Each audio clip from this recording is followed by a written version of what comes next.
In the Builders category of this year's Hall of Fame, Field Hockey Canada is proud to induct Christine Grant, a pioneer who transcends borders and contributed to the game in any way she could. Think of anyone who deserves the honor of being in our Canadian Hall of Fame more than Dr. Christine Hastenbar Grant.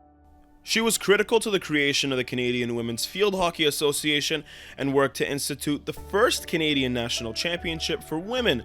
She was a high-level coach, umpire, and builder of the sport who is highly regarded for her contributions in Canada and the United States. Fellow Field Hockey Canada Hall of Famer Barb Hart-Harris has more on who Christine Grant was and what she meant to Canadian field hockey. When I met Christine Grant in Scotland in 1959, after the World Hockey Tournament in Amsterdam, she quickly became a very good friend, and I quickly realized how much I didn't know about hockey. Chris started playing hockey when she was 12.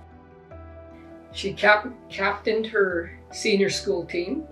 She attended 3 national tournaments while playing centre half for her Dunfermline College of PE in Scotland. She was chosen for the Scottish National Reserve team, but then she broke her arm. She turned then to hockey teaching, umpiring, coaching, managing, governing, organizing, everything. Chris organized the first Scottish junior girls summer camp when she was president of the Central District Hockey Association. Christine was very interested in Canada and our baby steps into world competition. When I asked her about our next steps, she told me there were at least 6 areas on which to concentrate. 1, you build a solid foundation for rules and umpiring. 2, you form a national association for the whole country. 3, your association works toward a national team with full provincial representation and appoints a female national coach who selects the team and travels with it. Number 4, you encourage the juniors by organizing tournaments and camps. Number 5, you set up an annual national tournament. Number 6, you use your national tournament to select teams for international competitions.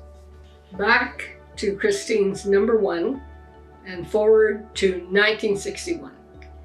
Christine arrived just in time to umpire the Vancouver League's April playoffs and their finals.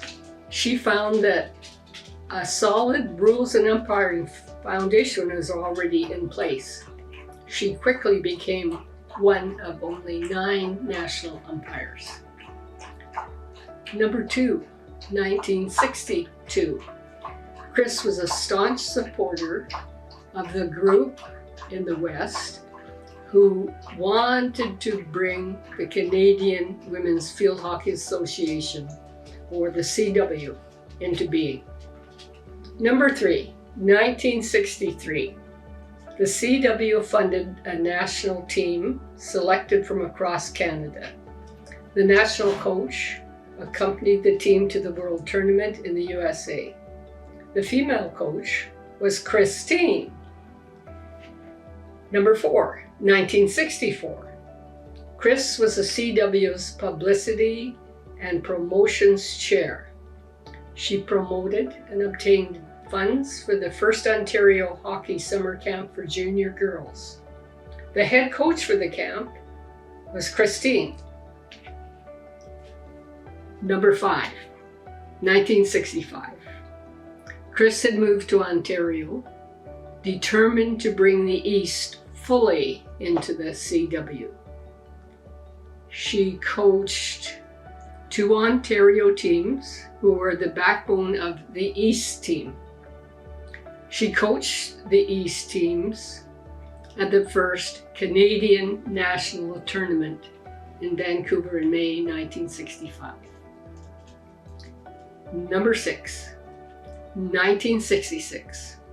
Chris again coached the East teams at the national tournament held in Toronto.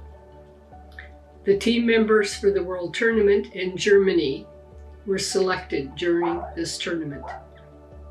In review, Chris had been very involved in each one of the 6 areas she proposed as important for a country new to the world stage.